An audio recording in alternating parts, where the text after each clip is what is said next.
because this is one of the most sacred places of India. The second president of the Ramakrishna order, Swami Shivananda, he was called Mahapurush Maharaj. He was a direct disciple of Sri Ramakrishna and a brother disciple of the illustrious Swami Vivekananda, stayed in this very place, Uti, Uttakaman, for 2 months at a stretch. The president of the worldwide Ramakrishna order staying in one place for 2 months is something very unique, and he loved this place so much. He was in constant ecstasy as long as he was in Uti. His mind soared high. He always thought of the infinite. He himself writes, I never thought that Uttakaman Uti is charged with such high spiritual vibrations. My mind always goes towards the infinite. It is so easy to give the mind to the Lord here. The mind naturally gets a lift. This is called Sthana Mahatmya, Tirtha Mahatmya. Probably in the past, many sages, saints, siddhas must have done, rishis of the past have done their austerities here, tapasya here. So the very place is elevating. So the moment Sri H.K. Ramesh and Sri Narendra, the two old boys of Vidyashala, asked me to come to Uti, I agreed. So it's a great experience for me to be here. And last 25 years I was in medical field, serving the suffering and the sick. Since 2011 I am in my alma mater, the school where I studied, and I live with the students. And I saw the talent of these young minds, these young students, full of purity, innocence, that angelic grace. I would like to share a few thoughts with you, how important this period of life is. Youth. It's like a river in flood. Suppose we don't build a dam across the river. When the river is in flood, it can wreak havoc. It can create great misery, tragedy. If we build a dam across the river, that power generated can be utilized for so many constructive purposes. Water can be used for irrigation, for the purpose of agriculture. We can produce electricity. That way, that flowing water can be put into use exactly the same way. Youth, they are like a mighty river meandering. So we need to build a dam across this river of youth. So this importance of discipline, self-discipline. Gandhiji said, if the boys and girls do not learn discipline during their school days, the money spent on them is a national waste. So how important this concept, this principle of discipline. I was always fascinated by the concept of health, as I am basically a health provider. So we have what is called health. Health, our elders said, health is wealth. There is an immense importance, of supreme importance. You must have heard of Kalidasa, the celebrated poet of India. The past, he said, Sharira Madhyam Khalu Dharma Sadhanam. Sharira Madhyam Khalu Dharma Sadhanam. This body is the vehicle which helps us to reach our destination, to achieve whatever we want, to realize our dreams, aspirations. This body should be kept strong and fit. This is the vessel, this is the vehicle which takes us across this ocean of life. So this health for the youth, health for the students, parents, for everybody. Health, World Health Organization defines it very comprehensively. What exactly is meant by health? Is it just absence of disease or infirmity. I don't have high blood pressure, I don't have high blood sugar, I don't have any other problem. Can I be called healthy? The World Health Organization says no. What is health? Health is defined as a state of complete well-being, physical, mental, social, and spiritual. This dimension has been added of late. Physical, mental, social, and spiritual health, and not well-being, and not merely an absence of disease or infirmity. So we need to take care of our health in these four dimensions, especially the young students, the youth, because they are a gift of God, bubbling with energy, enthusiasm, immensely talented. They can achieve wonders. Swami Vivekananda had great love for the youth, immense love for the youth. We can't afford to ignore this physical health, because as I said, this body is the temple of God.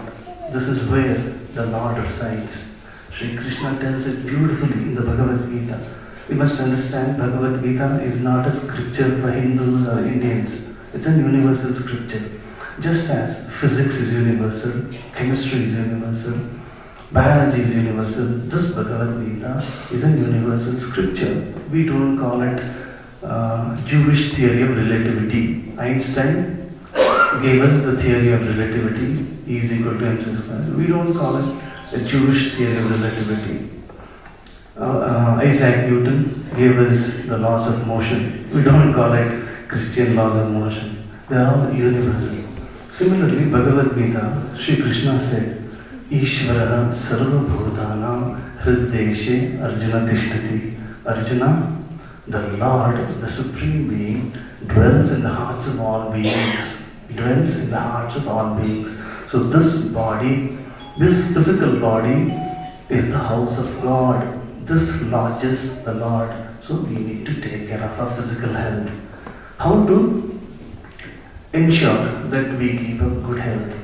Three basic things are a must. Pure water, pure air, and pure food. Sunlight. That is, sunlight gives us food with the help of photosynthesis.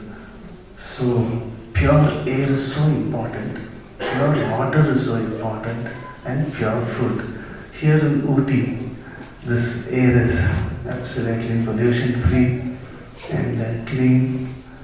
So these three are visible representatives of the Lord. Air is universal. It's a gift of God. We don't call it American air or Pakistani air or Indian air. This is universal air. Similarly, one ocean, and we divide for the sake of convenience into Atlantic, Pacific, Indian, etc. But it's one mass of water. So pure air, pure water, and pure food, very essential.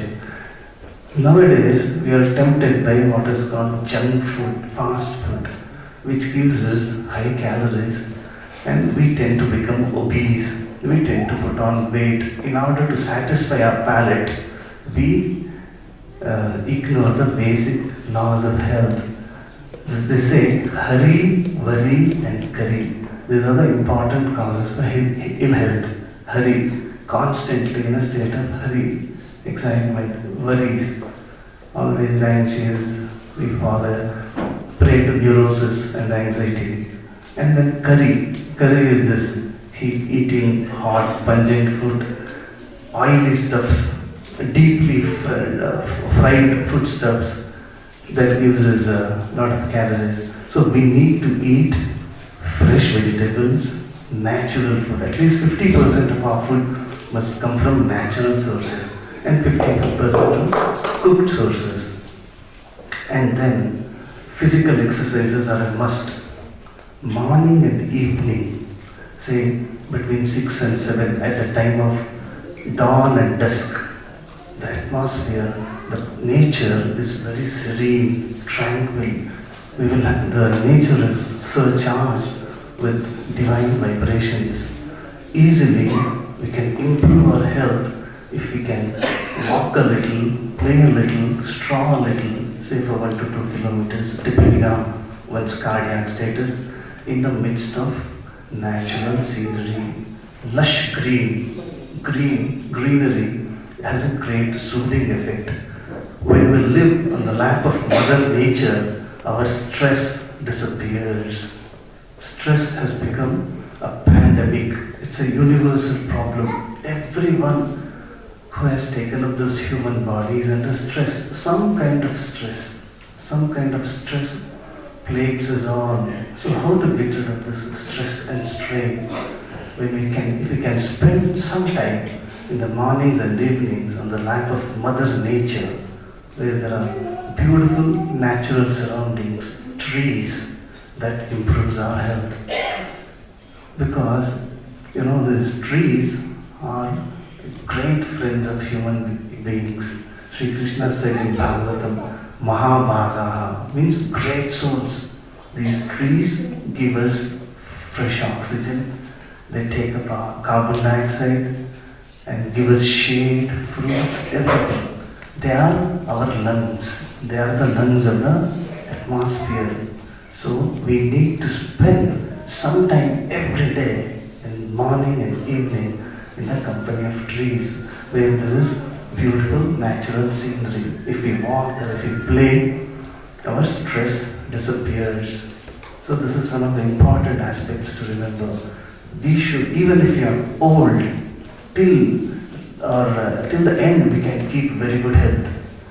Our elders have told, the moment I become old, I need not feel disheartened.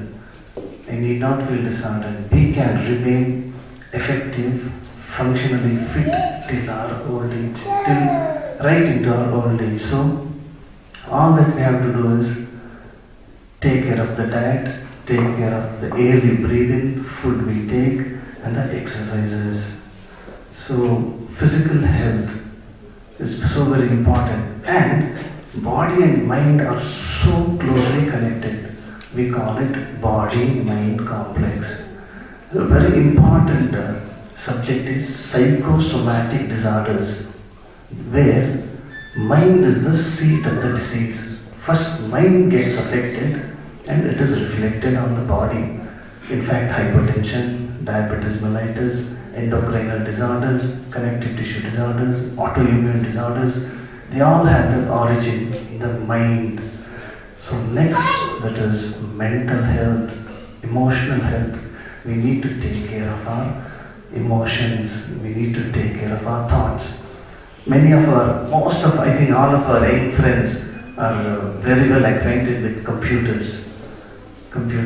All of you know that a computer has a software and a hardware. Whatever you see is the hardware, your CPU, monitor, mouse, etc. Exactly the same way, this human body with skull, with vertebral column, hands, limbs, thorax, abdomen, this can be compared to the hardware, and mind is the software, which is not visible, but all programs are written there. Just as we take care of our computers by installing antivirus softwares, we need to update our antivirus software on the mind. If you are not careful, through net, cyberspace, Trojans, worms, viruses can enter and corrupt the entire computers. Exactly the same way, viruses. What are the viruses that affect the mind? Negative emotions, anger, passion, jealousy, greed, fears, worries, anxieties. They invade our mental software and corrupt it. So every day we need to update our inner immune system. Then how can we do it? Just as we take care of our physical body through exercises, through morning walks in the company of Mother Nature, on the lap of Mother Nature, taking care of our physical diet, we need to take care of the diet, the mind, food for the mind, what type of food we choose for our minds. So we should be consciously alert, we should be conscious that no negative emotions enter our minds and corrupt the inner atmosphere in software. So how can we do it? That is in the company of wise men, elders who have had a wealth of experience without any selfish motives, without any sense of exploiting others. So company of holy men, company of pure souls. Swami Vivekananda once said, there is nothing holier on this earth than the company of holy men. Holy men who are genuine, who have no selfish interests, who have no selfish motives. So they will be able to guide us. As we are all sportsmen, we know some of us are extremely talented, good at hockey, football, basketball, tennis. We play. But we require coaches, we require guides, we require a coach to hone our skills, to fine tune our skills, how to hold the bat, stance, grid, shot selection. So everything is important, and it is these final inputs are given by our coaches. Similarly, we require a guide, a coach for our life.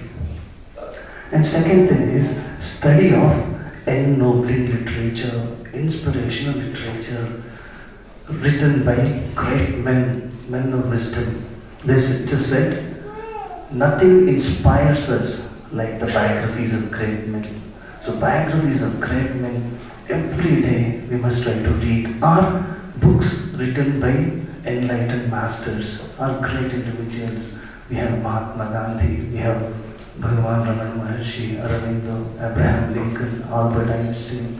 So many great scientists and sages, politicians who have shown the world, who have contributed immensely to the good of the world. So always we need to be in the company of those achievers who have done, who have shown us the way. So study of inspirational literature.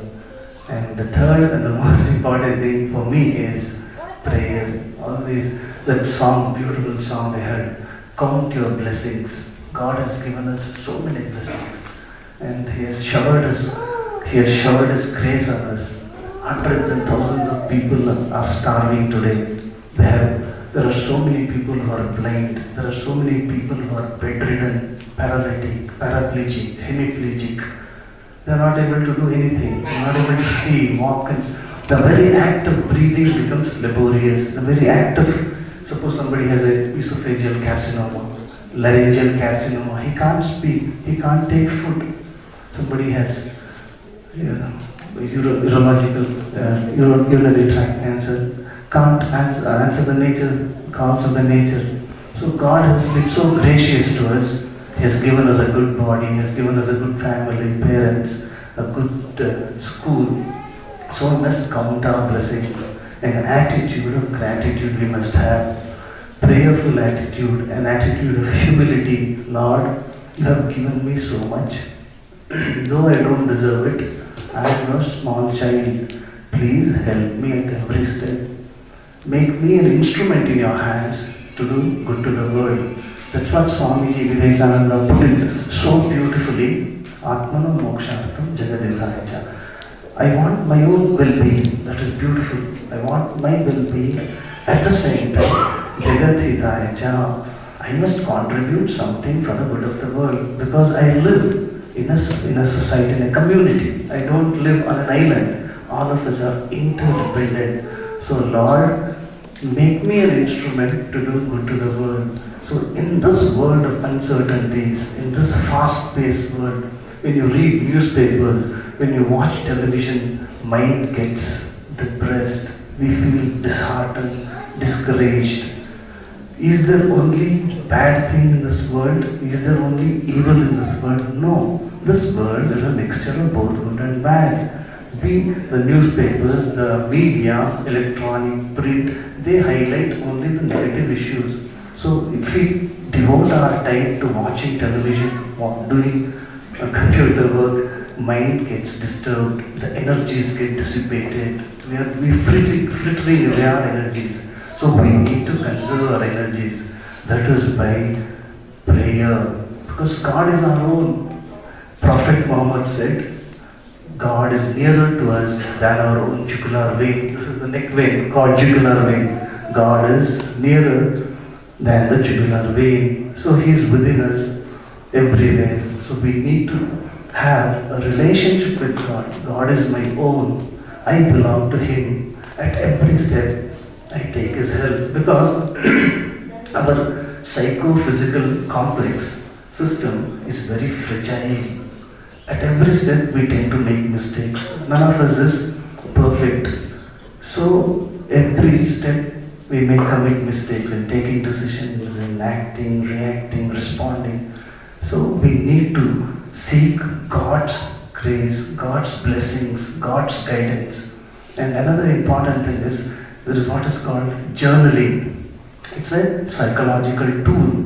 Whatever prayers we want to, I want to become an IAS officer, I want to be a software engineer, I want to be a big chartered accountant. You can pray this way: Lord, whatever mistakes I have committed, please forgive me. I have committed mistakes knowingly or unknowingly, in ignorance or in arrogance. So please forgive my mistakes, lead me by hand and guide me. Help me to become an excellent